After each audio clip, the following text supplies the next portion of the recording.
An open-source green screen tool went from requiring 23 gigabytes of memory to 8. Not over months, not through a corporate engineering sprint, in a single day, because random people on a Discord server just fixed it. That moment, buried in a Corridor Crew comment section this week, tells you more about where this industry is actually heading than any product launch or keynote. The tools that matter most right now aren't coming from the companies with the biggest budgets. They're coming from practitioners who got tired of waiting. This week in AI, the signal is clear if you know where to look. Claude is reshaping how professionals build. Unreal Engine's agent ecosystem is taking its first real steps. Open source is outpacing proprietary solutions in ways that should make every studio pay attention.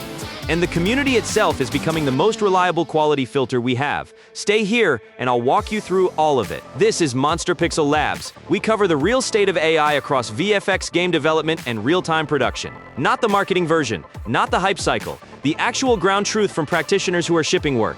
If that's the kind of signal you want, subscribe. We make these specifically for people doing the work. Here's where things stand right now. In the broader AI space, Claude has quietly become the default tool for professionals who build. Across coding, design, UI generation, and automation, practitioners are converging on it not because of benchmarks, but because it works in their actual pipelines. Claude Code is running as autonomous agents around the clock. Claude Design is generating production-quality interfaces from natural language. The most telling signal is that dedicated communities now treat channels covering Claude updates the way trading floors treat Bloomberg terminals. First thing they check every morning. Meanwhile, the audience has developed a remarkably sharp filter for hype. Tools that overpromise get called out immediately. The community is doing quality assurance that companies should be doing themselves. In VFX, that open-source green screen story is the headline, but the pattern underneath it is bigger. V-Ray for Blender going free. ComfyUI integrating into professional Nuke pipelines. Phone-based motion capture replacing suit systems. The barrier between indie creator and studio professional is compressing faster than anyone predicted. Blender continues to hold its ground against After Effects in 3D. And the consensus from working compositors is clear. Invisible VFX, the kind you never notice, remains the highest form of the craft. That standard hasn't changed. The tools to achieve it have gotten radically more accessible. In game development, Unity's Unite conference delivered something developers genuinely needed, a return to engine fundamentals. The reaction was relief.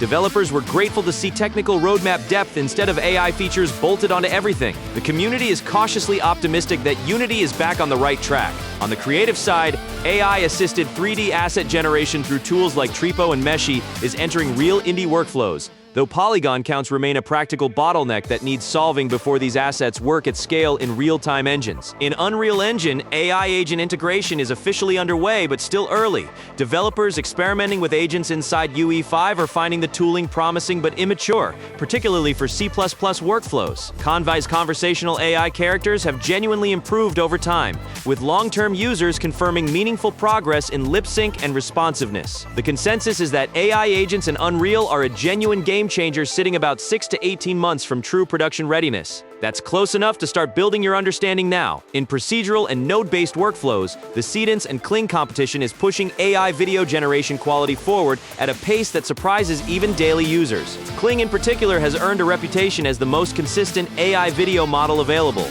For Houdini and Blender practitioners, the real development is multi-agent orchestration. Building teams of specialized AI agents that handle narrow tasks outperforms any single general-purpose agent. That architectural insight is shaping how the most advanced creators structure their production pipelines. Claude Code specifically is becoming the backbone of rapid prototyping and autonomous development. Spec-driven workflows, plan mode development, and scheduled routines are turning it into something closer to a junior team member than a tool. The practitioners getting the most value are the ones treating it with the same rigor they'd apply to onboarding a human collaborator: clear instructions, defined scope, structured review. Pull back from all of this, and one pattern connects every story this week.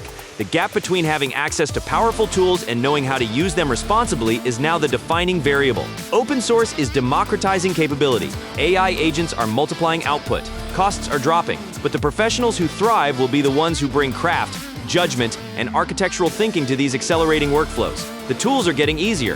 The thinking required to use them well is getting harder. That's not a warning. That's an opportunity for anyone willing to do the work. Here's my question for you. What's one workflow in your pipeline right now where an AI agent or open source tool has genuinely replaced something you used to do manually? And what did you learn from making that switch? Drop it in the comments. Those real-world reports are more valuable than any product demo. If this kind of analysis is worth your time, the like helps us know to keep making it. Subscribe if you haven't. Next week, we're breaking down the production pipelines behind AI-generated short films and what they actually reveal about where real-time content creation is heading. See you then.